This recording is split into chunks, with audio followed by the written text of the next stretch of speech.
Bonjour, je m'appelle Audrey Magne. J'ai 38 ans, j'ai 3 enfants, Jules, Oscar et Achille, et j'ai eu 2 fois le Covid et une injection de Moderna.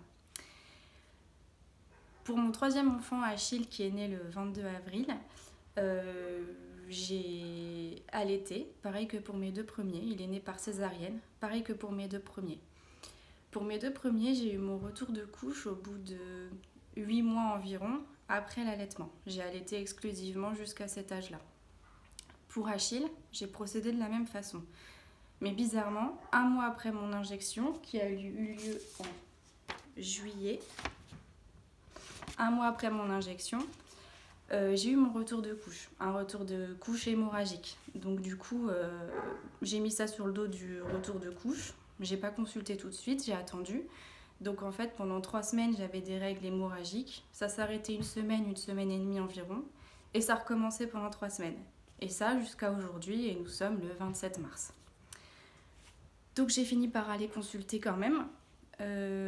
Ma gynéco m'a fait les examens. Elle m'a aussi prescrit une prise de sang que je dois faire. Et elle pense également que c'est lié au vaccin parce que je ne suis pas la seule patiente dans ce cas. Donc ça devient invivable. Je pense que toutes les femmes qui me regardent en ce moment sont capables de le comprendre. 3 semaines de règles, de façon hémorragique, 1 semaine de répit et ça recommence. Donc je suis épuisée. Ma gynéco ne sait même pas quand est-ce que ça va s'arrêter. Ça peut s'arrêter du jour au lendemain comme jusqu'à la ménopause. Donc j'ai que 38 ans. Je me demande quelle sera ma vie parce que je suis déjà épuisée, ça fait même pas 1 an.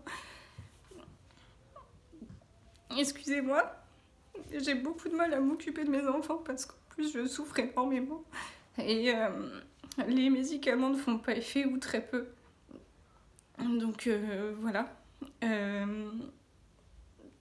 Et j'ai depuis quelque temps un nouveau symptôme qui est apparu, donc ça je ne sais pas si c'est lié au vaccin ou pas, mais en tout cas j'ai des démangeaisons qui sont au départ parties du cuir chevelu et de la nuque jusque sur le corps. J'ai des petits boutons.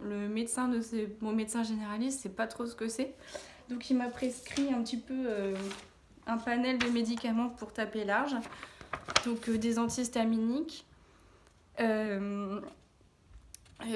Des antibiotiques pour voir si c'était bactérien et un nouveau gel douche pour essayer de voir essayer de trouver quelque chose qui fonctionne. Ça peut être aussi, il attend le résultat de la prise de sang, quelque chose d'hormonal qui viendrait du dérèglement de mon cycle en fait.